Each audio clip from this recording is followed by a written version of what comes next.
of all the things a groundnut, you know. I'm particularly passionate about the groundnut because there was a period of my life when I just lived on groundnut and banana, that's all. Because it has everything you need.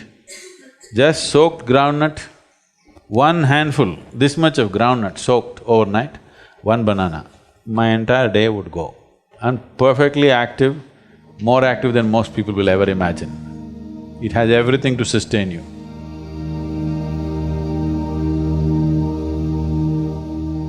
It's a complete food by itself.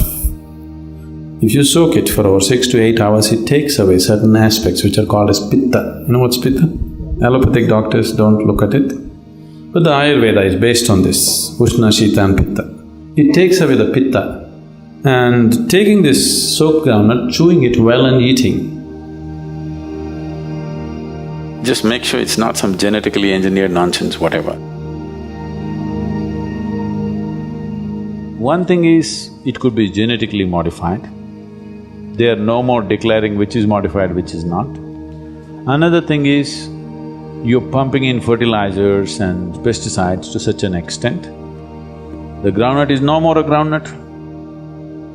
Just make sure it's a more organic thing.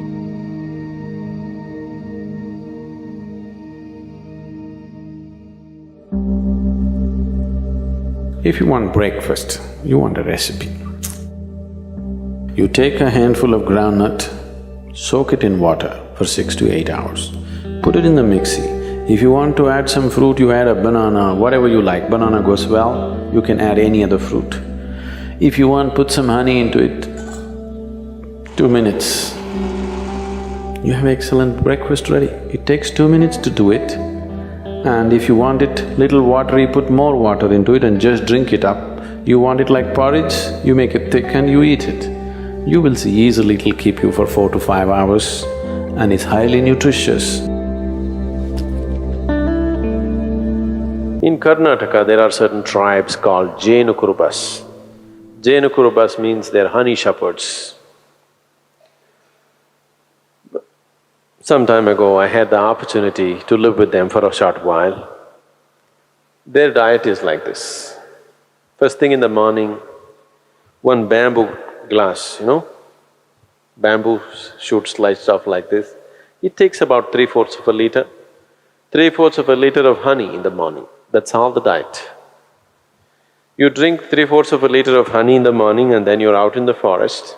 In a day, easily you walk 30 to 40 kilometers and you climb a minimum of 50 trees and get off up and down the trees. Until evening, there is nothing else. If you… as you harvest honey, whatever comes on your hand, you lick that. So in a day, almost more than a liter and a half honey you're taking in.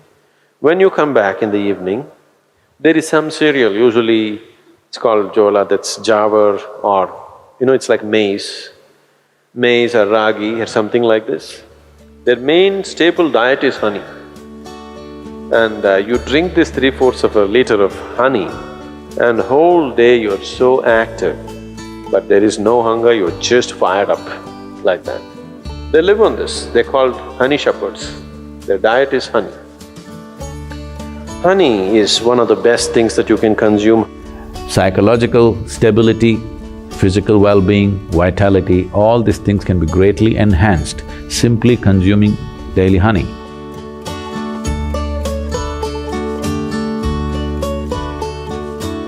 Honey is the only substance found on the planet whose chemical composition is very close to that of human blood.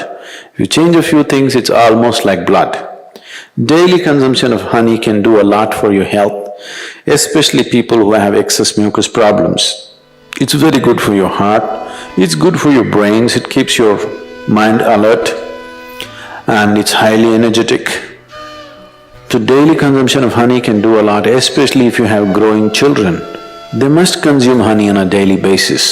It'll do a lot for the development of their intelligence and everything, even the ash god. Ash god and honey together will make a wonderful diet for children in terms of enhancing their intellectual capabilities.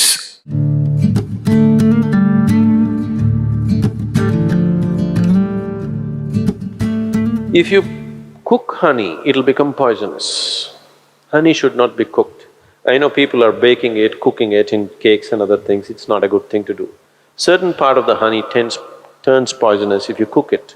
You should put it in warm water, not in boiling hot water. If you put it in hot water, it sets off a certain kind of enzymes, behave in a certain way in the honey that it tends to take away weight from the body. If you put it in cold water, it behaves in a different way and accordingly it adds weight to the body. It is not that a few spoons of honey that you're taking is putting weight to your body.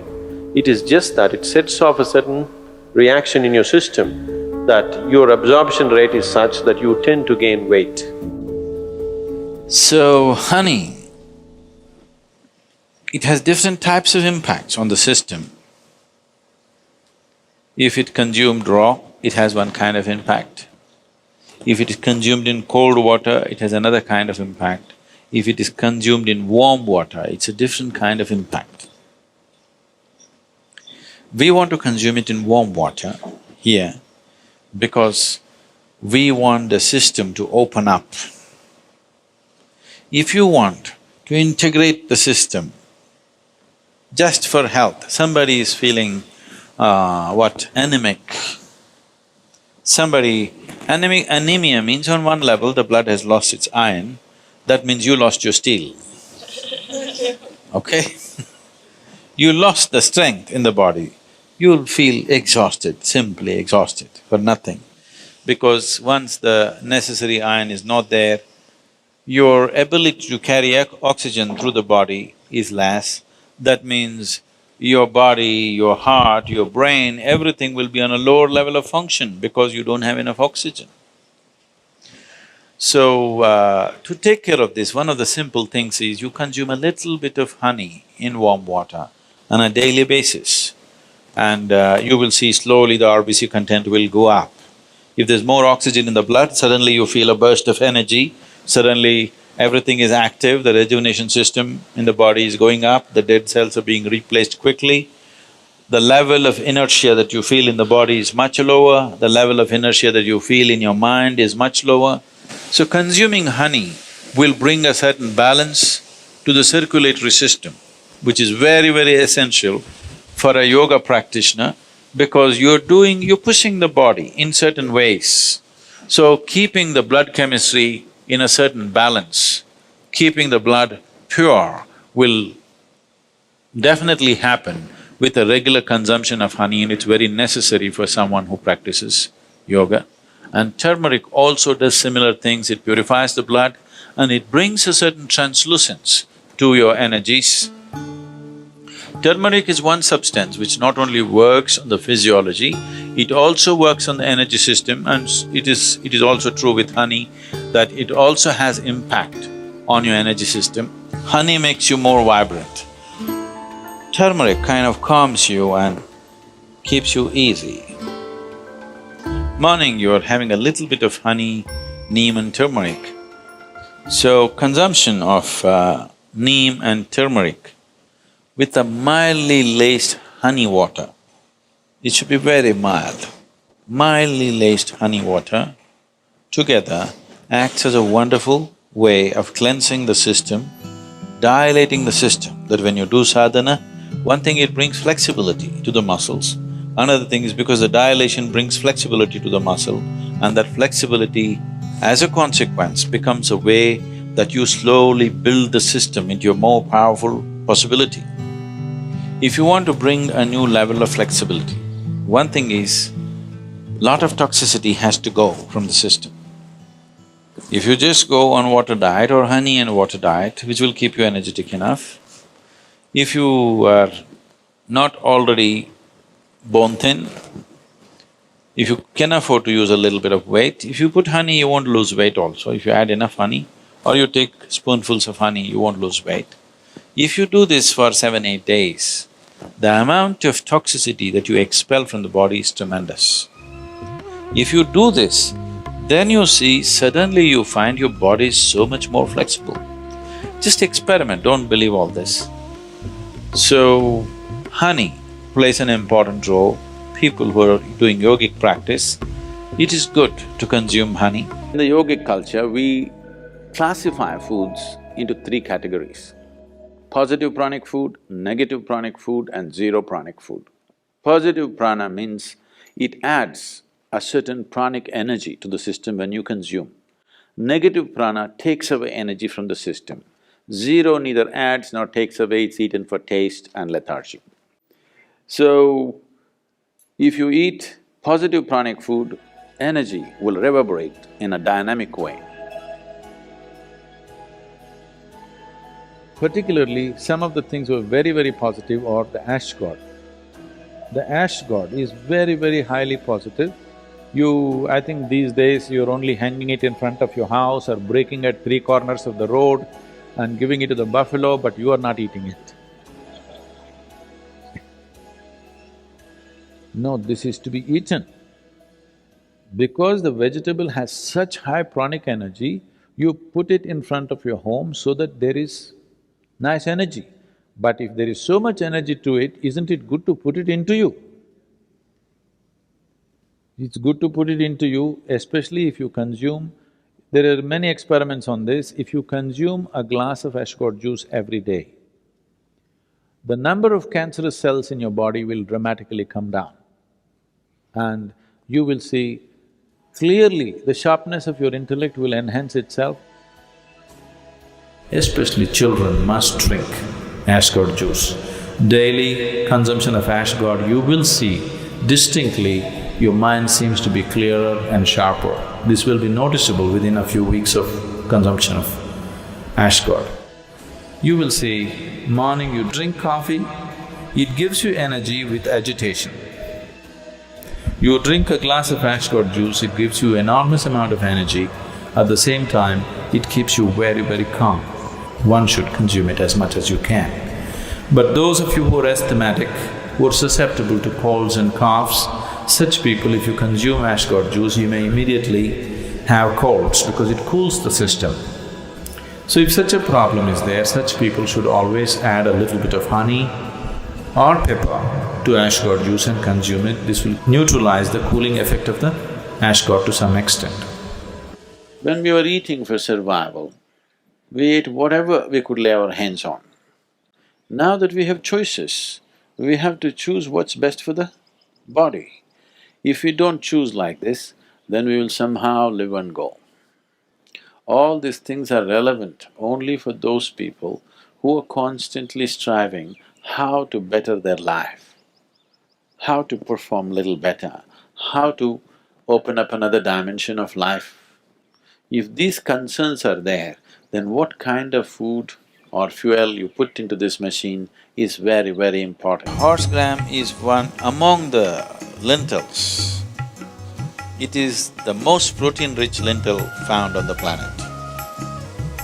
It's very high-powered, so that's why race horses are fed with this gram, which is called as horse gram today. In the market, it's unfortunately called horse gram, it's called kollu in Tamil and huruli in other languages, ulu in Telugu. So, this is a very good thing. It's good to sprout it. If you sprout it, you digest it much more easily. You can keep it in a bowl in your room, get one white cloth, put it in that, soak it in the water for about 6 to 8 hours, then tie it in a cloth and keep it closed. In about 3 days it'll sprout. If it's sprouted, you can just eat it raw. If it's come out about half an inch out of the seed, you can eat it raw. It takes a lot of chewing and eating, you chew it and eat it. It's very good. Now, this will increase heat in the body.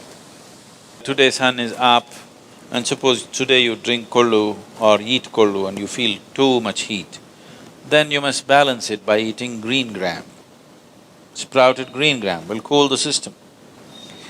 Oh, is this all so complicated? Can't I just eat my meal? I'm only asking you to just eat it.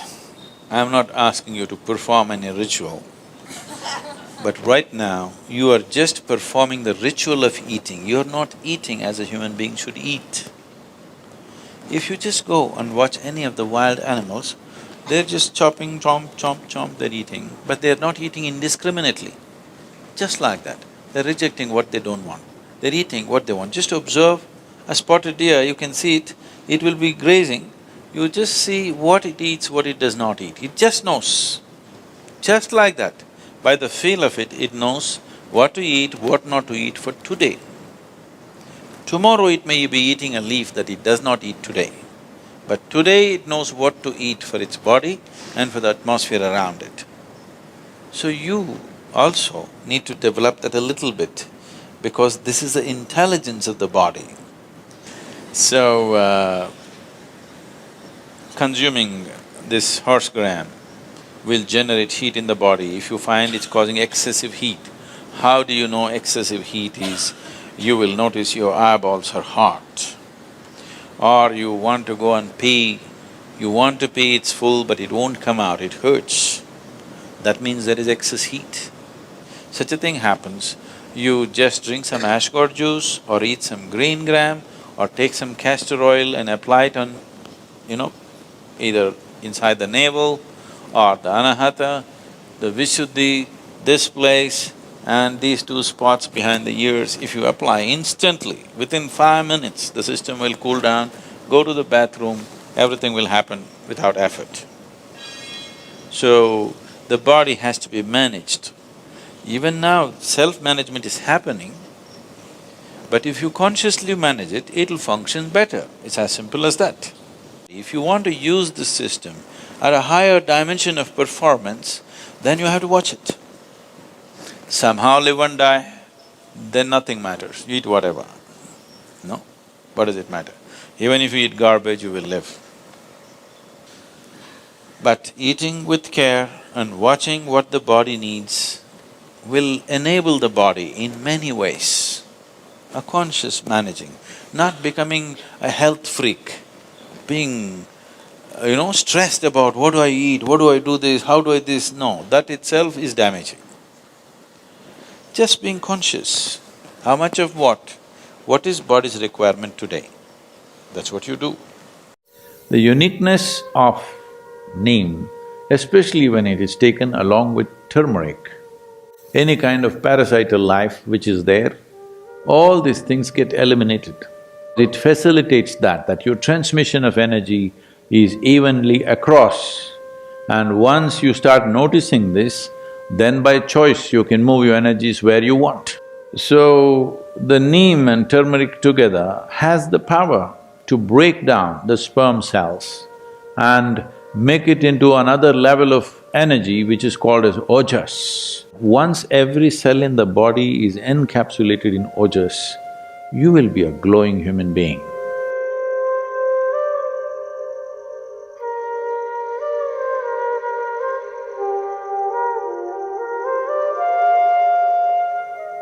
So in the yoga center, the day starts with a small marble-sized ball of neem and turmeric. There are many aspects to this, of what impact it has on your system. But first of all, the neem tree, which is generally all over India, today probably being grown in another 10 to 12 different geographical locations around the world, but originally, by nature, indigenous to Indian subcontinent, is one of the most complex leaves that you can find on the planet. It is supposed to have over 150 complex chemical patterns within it. There are both health aspects, energetic aspects, and spiritual dimensions attached to this. So about health, the fundamental mistake that modern medicine systems have made is kind of absolutism about health. That this is health, this is not health. Now they tell you, your whatever chemistry, blood chemistry must be this, this and this, then you're healthy. Believe me, most of you or many of you may fit into those parameters and still not be healthy. Because health is a certain reverberance, it is not an absolutism. You may be perfectly healthy right now, in 10 minutes you may not be, if certain things happen in the system. Well, 10 minutes may look too much, by this evening you may not be healthy, it's possible. It's very much possible. This idea that you can define health as this is it, and you define it in chemical parameters and say this, you're healthy. No. Many things can fluctuate within the system without you being unhealthy. Or many things can be stable without you being healthy. So having said that, what the neem does to your system? Well, in more tangible terms, one immediate thing it will do is, it will keep your alimentary tract clean. When we say clean, this is a region, this whole digestive process is a region where you have maximum amount of other life. Within this alimentary tract, there are a whole host of microorganisms. Many of them have turned friendly to us. We are living because of them, we are able to digest food because of them. Many functions in the body happen because of them. But still there are many who are harmful to us. The uniqueness of neem, especially when it is taken along with turmeric, if these two things go together, largely those things which are not necessary for the body, those things which can harm the body, any kind of parasital life which is there, all these things get eliminated. A clean colon is very vital for health. If you go to see or consult any traditional doctor, like an Ayurvedic doctor or a Siddha Vaidya or Eastern medicine largely, whatever your health problem, first thing is they will purge you because they want your colon clean. For your physical and psychological health, they want your colon clean. If you just become a little more conscious about how you eat, what happens in your body, what happens in your mind can be greatly influenced. See, if you build any structure, there is a design to it. There is an architectural design.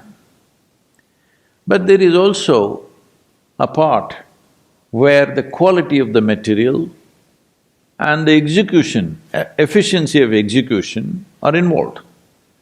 Just because the design is great, it does not mean the building will turn out great. The quality of material that goes into the making and who makes it makes a world of difference. That goes for this also. With this, the design is perfect. It took millions and millions of years to perfect this design. The whole evolutionary process took that long to arrive at this design.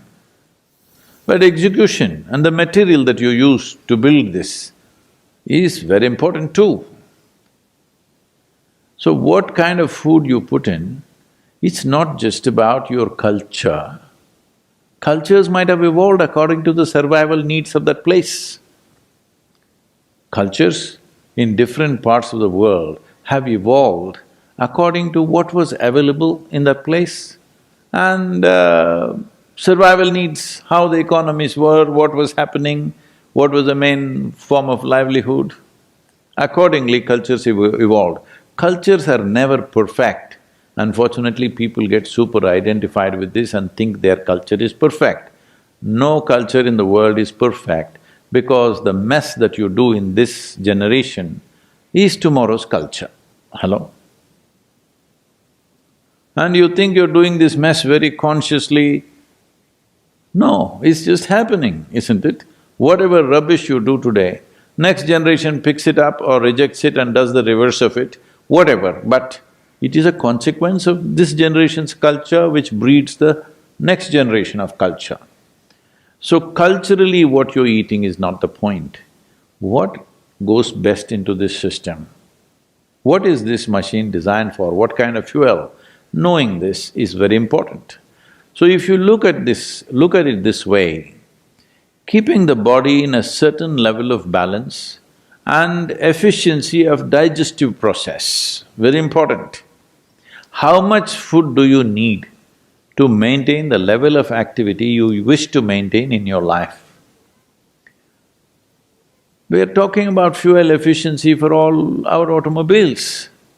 You've seen the 1950s, fifties were a little better, 60s and 70s cars in United States. If you break down 10 cars, you could build a battleship. That's how much metal they used to build a car. Well, now they're getting sleeker and this. Why? One important aspect is that fuel efficiency. To travel a mile, how much are you consuming? Well, we're thinking ecological terms, think in terms of your health terms. That is, to process, let us say, 1 unit of energy, how much food do you have to eat means that much excessive load on the system. So, if you don't have your own sense, every day in the morning if you eat a little bit of neem and turmeric on an empty stomach and drink some maybe tepid water, it will bring that sense to you, because body will respond to food in a certain way. It will tell you when it's enough. You're not able to figure it out yourself, every cell in the body will speak. Because neem and turmeric together creates a certain access to the cellular level that when you generate energy, how is it distributed? Well, people have been asking me to speak about internal combustion engine. So how distribution of energy happens, which in an automobile is called transmission, determines how efficient a vehicle is and how much fuel it consumes to generate the same amount of power. Power in the engine is one thing, power at the wheels is another thing, completely different. Today, the top racing machines in the world are just 2.7 liter, that's a cap they've set for the Formula Ones, but they are the fastest machines. Because power at the engine and power at the wheel, the loss is very minimum. Well, we have pickup trucks here which generate 700 bhp at the engine, but what goes to the wheel is another matter. So there is something called as transmission. So what you generate in your stomach, where all does it go? To what extent does it go is a very important aspect which in today's world people are simply not conscious of. If you want to facilitate this, well, there are yogic practices, but even to assist that, this neem and turmeric can be a tremendous process because it facilitates that your transmission of energy is evenly across. And once you start noticing this, then by choice you can move your energies where you want. When I say you can move your energies where you want, right now, if I say this, people will start imagining all kinds of things, so let me limit that. But anyway, right now I want to speak. If I have my energies focused in my throat consciously, it may happen to a whole lot of singers and others just, by natural inclinations. But if you're consciously there, you will see your speech will have a different kind of impact. If you look at something, if you move your energies to your eyes, not that everything, the dominance is in that place, then you will see your look has a power which everybody has eyes, maybe they're 20/20. No, I'm not talking about the year. I mean to say the vision. Oh, we must be careful about using this number, huh? 20/20 means people go.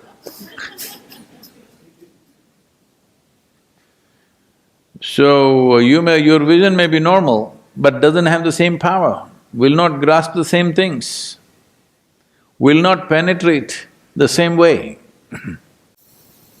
Like this, there are various aspects. You want to do something with your hands, if you can have your energies focused in your hands, your touch will be another level of touch altogether.